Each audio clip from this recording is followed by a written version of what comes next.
अस्सलामुअलैकुम दोस्तों, सिंधी शोबिस सां ताल्लुक़ रखंदड़ माज़ी जूं ख़ूबसूरत अदाकाराऊं जेकी सिंधी मीडिया खे शादी करण खां पोइ हमेशह लाइ छॾे विया। उन्हनि अदाकाराउनि में केरु केरु ऐं किथां जूं आहिनि, तफ़सीली ॻाल्हि ॿोली शुरू करण खां पहिरियां जेकॾहिं तव्हां असांजे यूट्यूब चैनल ते नवां आया आहियो त महिरबानी करे असांजे यूट्यूब चैनल खे सब्सक्राइब करे घंटी बटन ते क्लिक करे ऐं नोटिफिकेशन ऑल करे छॾींदा।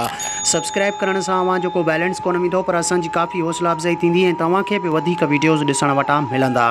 हलूं था पंहिंजे मेन टॉपिक तरफ़। त सिंध जूं ख़ूबसूरत अदाकाराऊं ऐं हर वक़्तु कशिश टीवी ऐं KTN TV ते हमेशह नज़र ईंदड़ अदाकाराऊं ऐं मॉडल ही आहे पहिरें नंबर ते हिना गुल। वक़्त जी बहितरीन मॉडल हुई। ही बि शादी करण खां पोइ हमेशह लाइ शोबिस इंडस्ट्री खां किनारा कश थी वई। ऐं ॿिए नंबर ते ही आहे फातिमा मंगी, जेका पहिरियां लाड़काने शहर ऐं हींअर कराची में रिहाइश पज़ीर आहे। फातिमा मंगी बि शादी करण खां पोइ शोबिस इंडस्ट्री खां हमेशह जे लाइ गाइब थी वई। ऐं टे नंबर ते मटियारी सां ताल्लुक़ रखंदड़ ही आहे सिंगर शैला गुल। ही बि शादी करण खां पोइ शोबिस इंडस्ट्री खां परे थी वई आहे। चौथे नंबर ते ही आहे सनम अब्बासी। पेशे जे लिहाज़ सां ही ॻाइणी हुई। ही बि शादी करण खां पोइ घर ताईं महदूद थी वई।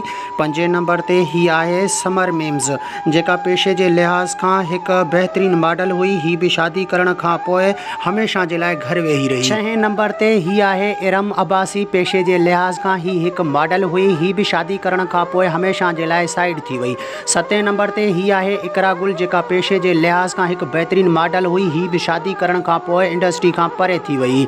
ऐं अठें नंबर ते ही आहे रुबीना शरीफ़। ही बि शादी करण खां पोइ होस्टिंग छॾे करे घर वेही रही। नव नंबर ते ही आहे ख़ूबसूरत ऐं दिलकश ऐं सिंधी टॉप स्टोरी जी पसंदीदा मॉडल सोनिया अली।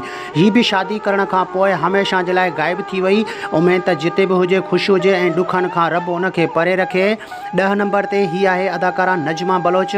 ही बि शादी करण खां पोइ हमेशह जे लाइ शोबिस इंडस्ट्री खां परे थी वई। यादि रहे त नजमा बलोच 2009 में शादी कई हुई ऐं शादी खां पोइ इंडस्ट्री खां गाइब आहे।